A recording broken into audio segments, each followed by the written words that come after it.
L'essentiel de l'actualité, bonsoir, bienvenue dans cette édition. À présent, ce communiqué de la présidence de la République. Visite d'amitié au Rwanda et participation à la cérémonie d'investiture de son Excellence, Monsieur Brice Clotaire Oligui Nguema, président de la République gabonaise.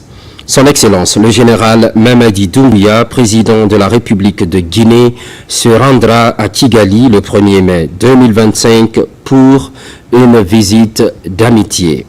Par la suite, le chef de l'État assistera à la cérémonie d'investiture de son Excellence Brice Clotaire Oligui Nguema, président élu de la République gabonaise. Les personnalités suivantes sont conviées à la cérémonie de départ qui se déroulera à 8 heures à l'aéroport international Ahmed Sékou Touré, Monsieur le Président du Conseil national de la transition CNT, Monsieur le Premier ministre chef du gouvernement, Monsieur le Président des institutions républicaines, Monsieur le ministre secrétaire général de la présidence, Monsieur le ministre directeur de cabinet de la présidence, Mesdames et Messieurs les membres du gouvernement, Monsieur le chef d'état-major général des armées, Monsieur le haut commandant de la gendarmerie nationale, Monsieur le chef des états-majors des armées de terre, de l'air et de mer, Mesdames et Messieurs les chefs des missions diplomatiques et consulaires ainsi que les représentants des organisations internationales, Messieurs les directeurs généraux de la police et de la douane, ainsi que les conservateurs de la nature, Madame la gouverneure de la ville de Conakry. Conakry, le 30 avril 2025, pour le cabinet de la présidence de la République, la direction du protocole d'État. Dans l'actualité, soutien des initiatives présidentielles, les intentions se multiplient sur le territoire national. Un compatriote manifeste sa reconnaissance au chef de l'État. Une cérémonie de réjouissance est organisée pour mettre en lumière les efforts de développement en cours dans le pays. Yaya Silla. Les mouvements de soutien au président de la République, le général Mamadi Doumbouya, et son gouvernement se multiplient à travers le territoire national. Dans cette dynamique, Pascal Gami a organisé une cérémonie de réjouissance et de reconnaissance à l'honneur des efforts fournis par le CNRT sous la direction du général Mamadi Doumbouya. Il faut qu'il y ait une cohésion totale en Guinée. Il faut qu'il y ait de la paix. Et vous le savez, l'initiateur de cette paix, c'est le général Mamadi Doumbouya. Lors de cet événement, il a salué les avancées réalisées, notamment en matière d'infrastructure et à travers le programme structurant Simandou 2040. Il a également lancé un appel à tous les Guinéens, les invitant à cultiver la paix, l'unité nationale et le vivre ensemble pour garantir le succès de la transition en cours.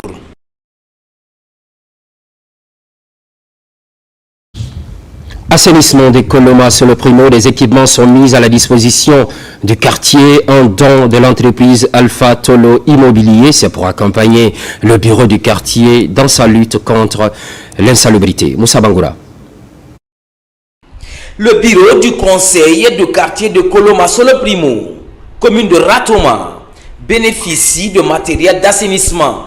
Ces équipements sont composés de balais, de pelles et de râteaux. C'est un accompagnement de l'entreprise Alpha Tolo Immobilier pour débarrasser le quartier des ordures ménagères. On a initié de chercher l'équipe pour accompagner notre bureau et notre quartier pour l'assainissement parce que vous savez, c'est la propriété qui est la maire de la santé et je lance aussi à mes amis, à les autres ONG, les autres opérateurs économiques qui sont dans le quartier, qu'on se donne la main pour notre quartier Koloma sur le Primo. Toute une satisfaction. Autorités locales et responsables du quartier apprécient un tel acte. Avec ces kits, le nettoyage du quartier sera effectif. Ça ne surprend pas que El Hadj Alpha Oumar, encore une fois, vienne porter secours. Donc ça ne peut que nous réjouir. Et nous lui disons merci. Il n'est pas venu trouver un quartier qui dort. Il n'a pas venu trouver un quartier qui a abandonné sa responsabilité. Mais leur responsabilité a fait en sorte que le donateur s'est engagé à leur accompagner. C'est pour donc dire qu'il faut agir. Quand que vous agirez, il y aura de bonnes volontés qui viendront témoigner votre engagement à travers un appui. Pour mieux faciliter le travail sur le terrain, de gilets, de casques, de gants et de brouettes ont été aussi donnés. À travers ce don, la bataille est donc engagée contre l'insalubrité dans le quartier Koloma, Solo Primo. On met le cap maintenant sur la plage de Tayaki où cet espace balnéaire est de plus en plus sale aux yeux des visiteurs. Vous allez le voir également. L'opération d'assainissement est lancée par le Salon des étudiants entrepreneurs, une initiative qui va dans le sens de la valorisation des lieux touristiques. On suit ensemble. À l'université française Case Academy de Ratoma, c'est parti pour un voyage écologique. Après 40 minutes de route, ces étudiants arrivent sur la belle plage de Tayaki, commune de Sonfonia. Dans la foulée, ils se déploient sur les 7 km de sable fin que constitue ce lieu touristique par excellence. Objectif, débarrasser l'une des perles de Conakry des ordures et autres déchets. Il y a quelque temps, nous sommes venus avec Case Academy sur cette plage et nous nous sommes rendus compte qu'elle était belle mais très sale. Il était prévu d'organiser un bootcamp ici. On s'est dit pourquoi pas essayer de la nettoyer pour qu'elle soit encore plus belle. Et cette initiative, je suis sûre, plaira à la nature. Le message qu'on veut faire passer, c'est aussi de dire que c'est notre planète, il faut qu'on en prenne soin, il faut que chacun ramasse ce qu'il jette par terre. Et si on commence par montrer l'exemple avec des jeunes étudiants, alors tout le monde peut nettoyer et assainir devant chez lui pour que Conakry redevienne la perle qu'elle était. Cette opération d'assainissement est portée par le Salon des étudiants entrepreneurs. Dans une ambiance festive, ces jeunes pousses se fixent l'objectif de donner le ton d'une aventure dénommée Zéro ordure sur la plage de Tayaki. Comme la mission du salon, c'est inspirer, accompagner les jeunes, être des futurs entrepreneurs, les futurs responsables du pays. Donc nous sommes là pour nettoyer un peu la plage. Donc c'est aussi un moyen pour nous de sensibiliser que chaque jeune aussi est responsable de son écosystème. Dès qu'on a reçu le courrier, et on a reçu des instructions fermes de la part de Madame la Présidente de la délégation spéciale à accompagner avec tous les moyens possibles cette initiative. C'est une activité citoyenne qui va continuer et qui va se perpétuer tant que nous sommes là. Cette journée d'assainissement vise à toucher la conscience collective dans le cadre de la valorisation de la plage de Tayaki et elle constitue la première des activités prévues dans l'organisation du Salon des étudiants entrepreneurs qui se tiendra du 1er au 3 mai 2025. Le projet de développement foisonne dans le pays. Pendant ce temps, la menace sécuritaire va crescendo. La prévention est privilégiée. Les points focaux s'approprient les mécanismes d'alerte précoce. C'est certainement la consolidation d'un réseau de vigilance et de transmission efficace des alertes. Sarafdine Diallo, Maïmouna Bella Diallo. La menace sécuritaire représente un obstacle majeur à la mise en œuvre des projets et programmes initiés par le gouvernement, compromettant ainsi la stabilité, la paix et la sécurité nationale. Dans ce contexte, la remise à niveau des points focaux sur l'alerte précoce et la remontée d'informations vise à établir un réseau efficace de vigilance sur l'ensemble du territoire national, ainsi qu'un mécanisme de transmission des alertes. Mieux vaut prévenir que guérir. Donc la connaissance et l'anticipation sont des éléments essentiels en matière de prévention sécuritaire. Et c'est ce que nous faisons aujourd'hui en mettant en place le maillage du territoire national par la mise en place de ces points focaux pour la remontée des alertes et tout ce qui est type de menaces liées à la sécurité humaine.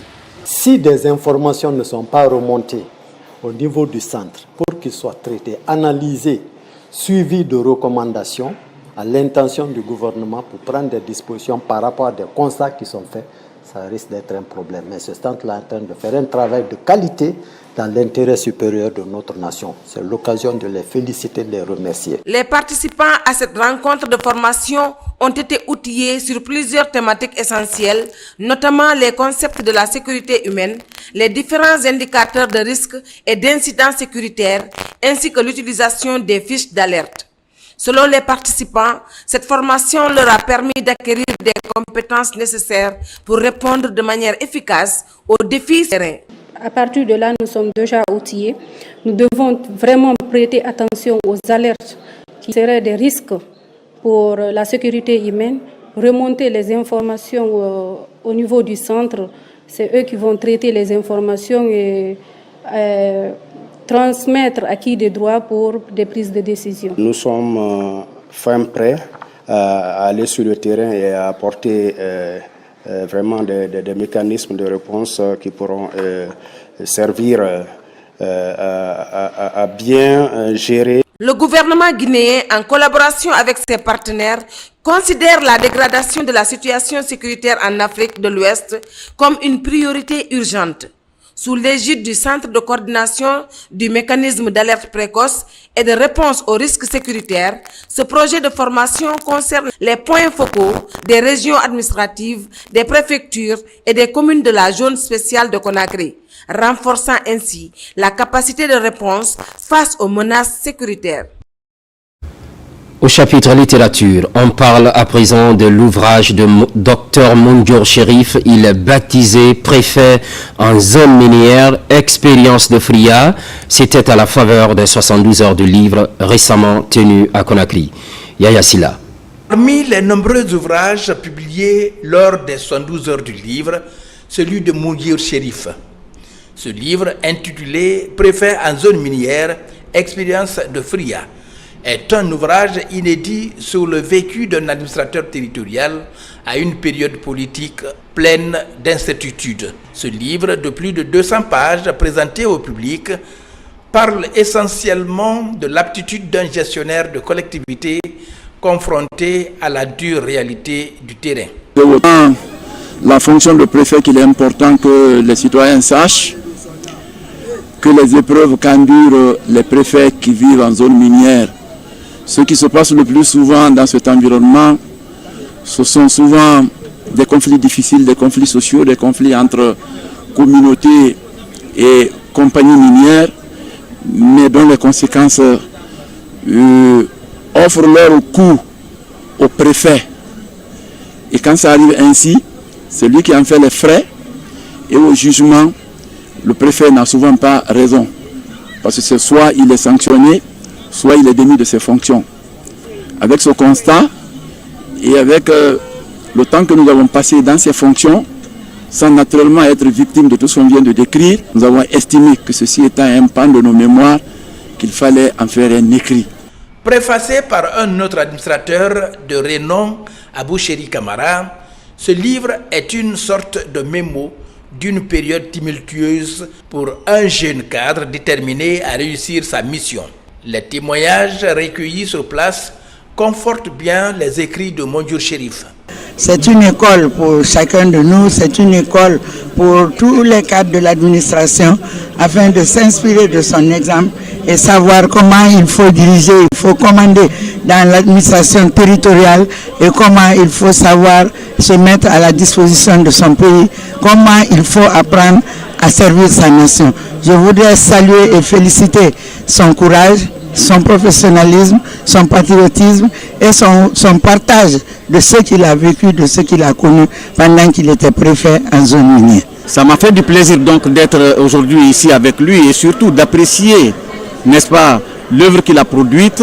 Parlant de l'exercice du préfet, le préfet est un agent de développement, c'est une autorité administrative territoriale qui obéit à une éthique et à une déontologie. C'est ce que nous retrouvons dans son livre et c'est ce qui nous satisfait. Nous, en tout cas, en tant qu'administrateurs territoriaux, nous avons été formatés pour servir la nation et nous sommes donc à la disposition du pays.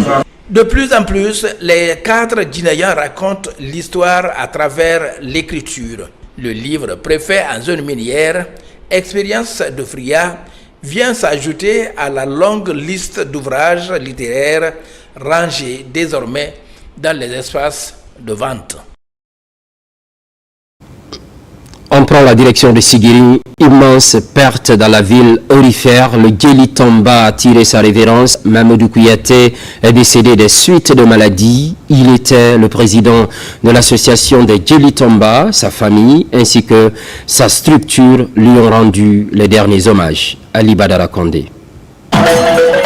La grande cour de Djeli Tomba, ici à Sigiri, témoin de plusieurs grands événements, était encore remplie des communicateurs traditionnels. La traditionnelle rencontre de cette année est dédiée à l'hommage rendu au président de l'association de Djeli Tomba, Mamoudou Kouyaté, récemment rappelé à Dieu par suite de maladie au mois de septembre dernier. Si Kouyaté est décédé, les griots n'ont rien fait qu'à le récompenser.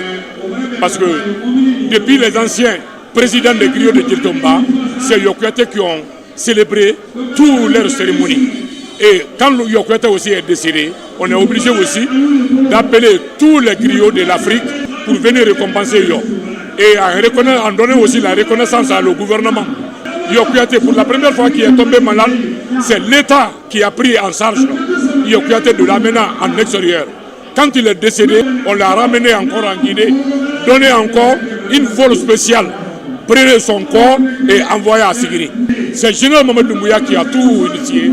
Donc on ne peut pas finir de remercier Général Mamadou Doumbouya, le Safo, Général Mamadou Doumbouya, le Safifi, Général Mamadou Doumbouya, le Sabassi, Général Mamadou Doumbouya, le Safara. C'est le dernier Safara. Le Djeli Tomba est cette incarnation des Djeli ou des griots, longtemps considérés comme des véritables gardiens de l'équilibre social de la cité. Ce rôle lui a été confié à eux depuis la rencontre historique de Kouramfoga en 1234 pour témoigner leur reconnaissance pour l'effort fourni par Djo Kouyaté dans le règlement des différends. En Guinée et dans la sous-région, les Djeli sont venus de partout en Guinée, notamment et de la sous-région, au Mali, Sénégal et Gambie. C'est de venir représenter l'ensemble des griots du Mali à la cérémonie traditionnelle, coutumière et funéraire du décès du chef des griots de la Guinée, Feu Yo Kouyaté, et pour faire des bénédictions, être aux côtés de nos frères de la Guinée, pour qu'ensemble faire des prières, mais conformément à nos valeurs traditionnelles. C'est une manière aussi de prouver l'union, l'entente, la solidarité entre les griots du Mali. C'est une récompense, une reconnaissance vis-à-vis envers les griots entre nous. C'est notre chef griot Yo Kouyaté qui a tout fait, qui a tout donné à son pays, qui a servi son pays. C'est ni toujours. C'est un homme de Dieu. Il a toujours se sacrifié pour le développement de Sigiri. Donc aujourd'hui, au nom de M. le Président de la République, le général Mamadou Doumbouya, je ne fais que remercier tous ceux qui ont fait le déplacement pour toute la Guinée pour venir aujourd'hui à Sigiri pour ce sacrifice-là. Au-delà des prières pour le repos de l'âme du président Djeli Tomba, Feu Mamadou Yo Kouyaté, la tradition est respectée. Les danses telles que le Kokuba qui n'apparaît que pour les grands événements. Les programmes se poursuivent, l'actualité évolue en Guinée, notre paradis, terre de richesse et d'innovation.